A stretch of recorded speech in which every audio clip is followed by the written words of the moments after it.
Hey, how's it going? So I wanted to make a quick video on replacing an alternator on a 2005 Chrysler 300C with the 5.7 Hemi, and this is pretty much the process for, I guess, most of the Hemis and stuff. I don't know about the Eagle Hemis, how that's set up, but for the Gen 3 Hemi non-Eagle,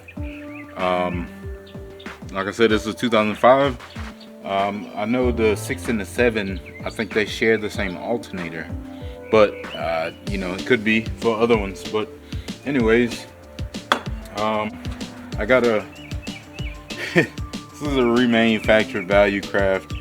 At the time, I was short on cash when I needed the original alternator replaced. This was like last year, and now this one has gone bad. Well, the one that this replaced went bad, and I just figured instead of buying, you know, spending $200 something, which I don't have a problem doing now, but I have the warranty on this that was still within the year warranty. So I was like, why not just use the warranty, and then outside of the warranty, if this one messes up, then I'll just buy a better one. But yep, it's just a little rinky-dink remanufactured Valuecraft. Nothing special about it.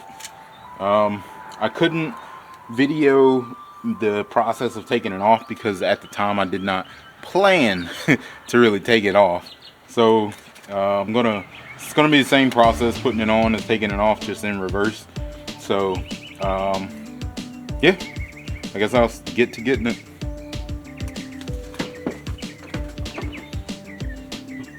Alright, so the first thing I think I'm gonna do is slap a little bit of grease on the terminal and plug. I had a really rough time getting the plug out, the old one. So I'm just gonna put a little bit of grease up there just to, I guess, you know, in the event that it does go bad, it doesn't have to, I don't have to risk snapping the plug or something just to get it off. And the terminal, I'm gonna slap some up there just because I actually broke a stud on my starter yesterday because it was rusted on. So I think I'm gonna make it like a rule to make sure I put grease on any kind of stud or nut or anything that's potentially exposed to, I mean, it can't hurt to go on like everything. So let's see, how did I get this in here?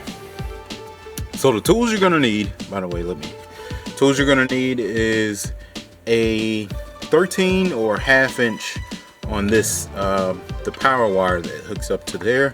I just use a screwdriver to push the release in and pull the plug out. And the 3 bolts that mount the starter to the block are 15s. I use 15s. I mean, you know, 15 worked. I don't know what it's supposed to be, I guess, but I guess 15 and 13. But all right, let's see. Get in there. How did I pull? I think I just moved the car. No, I couldn't.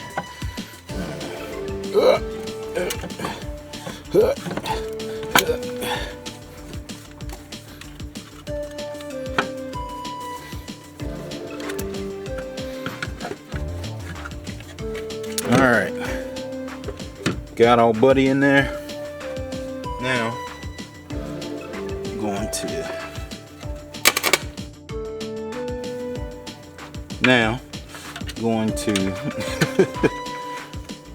no, I didn't pull the battery off. Why didn't I pull the battery off, you may ask? Because when I was doing the starter and I pulled the battery off to do the starter, because I hate when it has sparks and stuff just like it just did,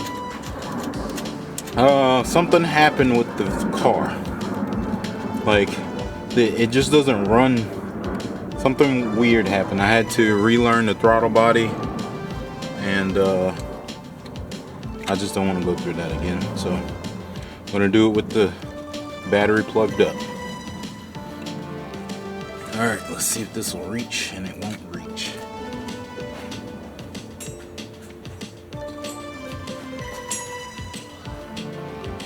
So I'm going to use one of the bolts to hold the alternator in up top.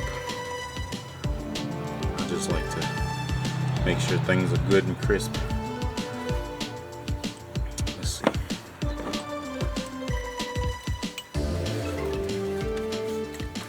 Maybe I can get this.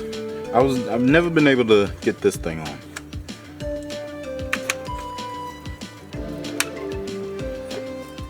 Yay. Alright, that's on. That should keep us from getting shocked or anything.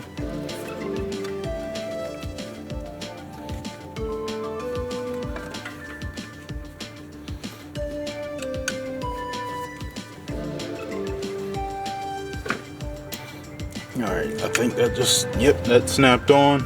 So we got the plug on. We got the, I just realized I did not tighten that down.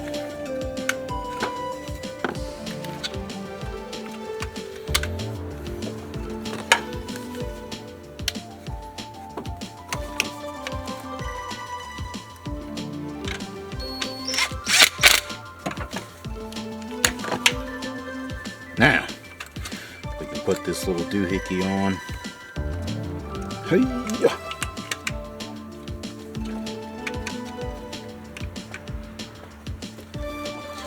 And snap the plug back in.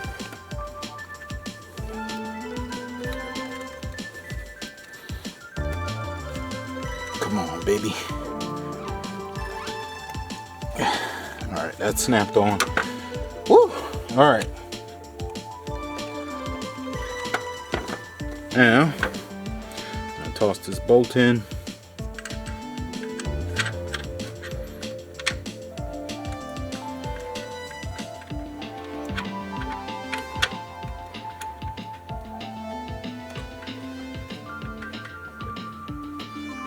Gotta wiggle it around to kind of get it to sit where it's supposed to.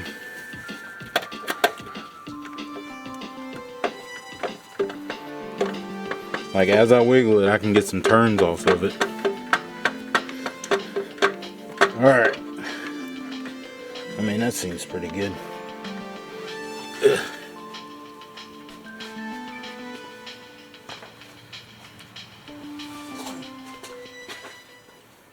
Now for the other two bolts that go in the bottom, I'm going to slap some grease on them.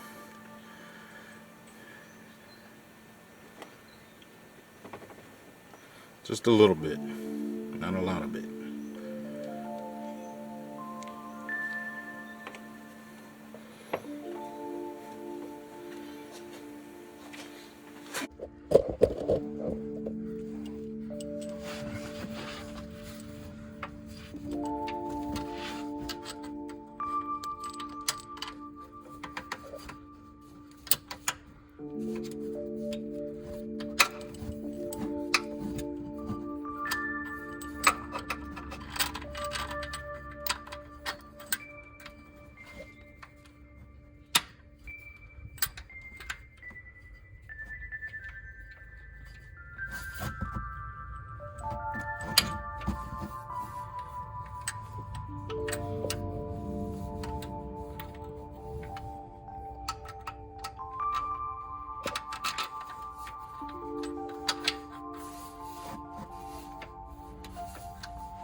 I used to think that I had to pull this bracket off here or loosen it, and this is the first time I've done it where I didn't, and it worked out perfectly.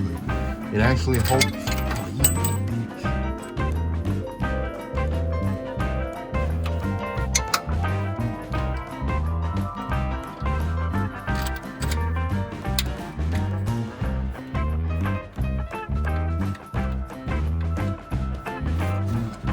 Alright, it actually holds the alternator like pretty much in place. You know, there's just enough room to slide the alternator out but not, you know, like there's not a lot of play in it. So that's gonna be the way from now on. I guess I can recommend that way. It's better, in my opinion.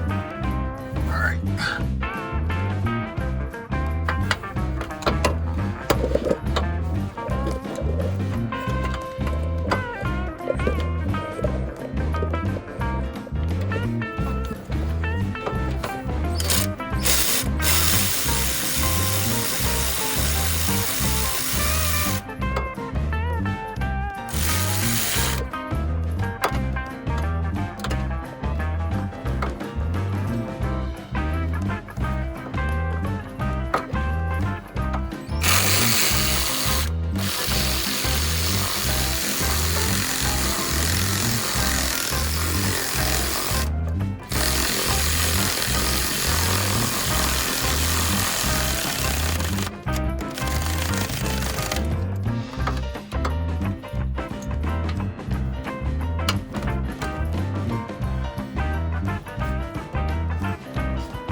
Always start with the top and work it down,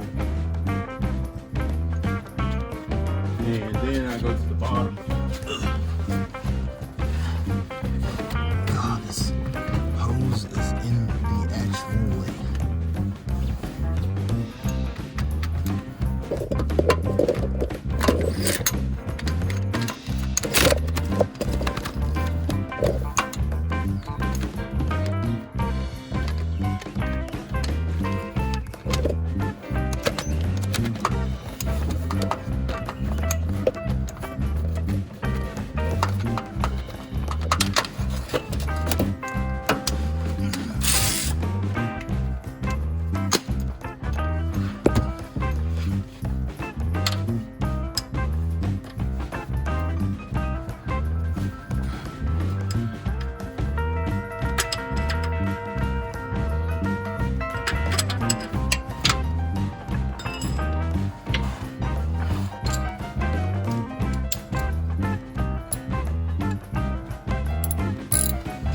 Trusty ratchet. This is a super cheap one. I use these in case they break on something hard. I use special tools and good tools when I need special tools and good tools.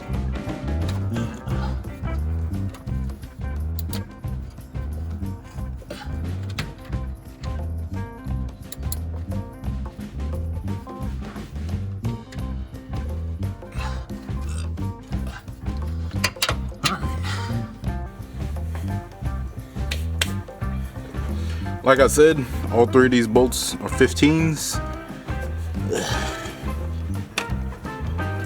Now, I'm gonna put the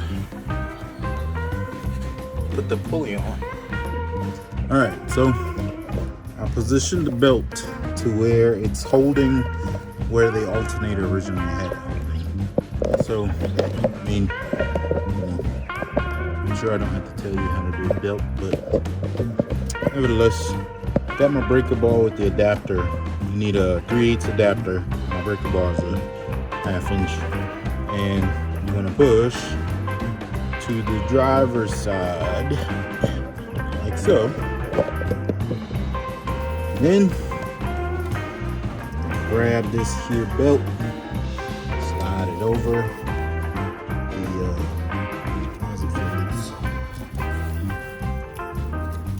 Oh no! It came off the pulley.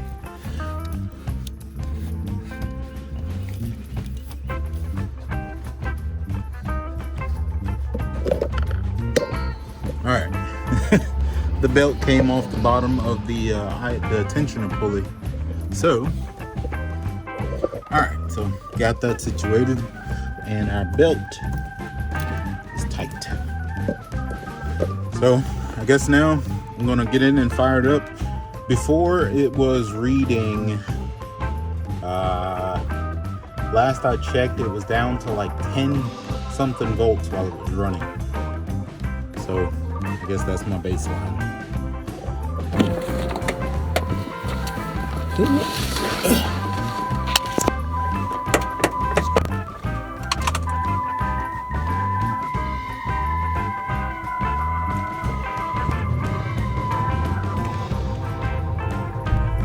Nice.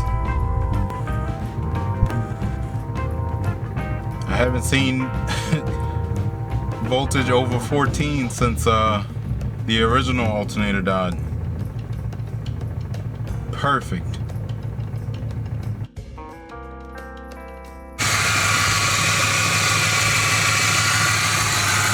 Everything seems to be in good order. Well, appreciate you watching.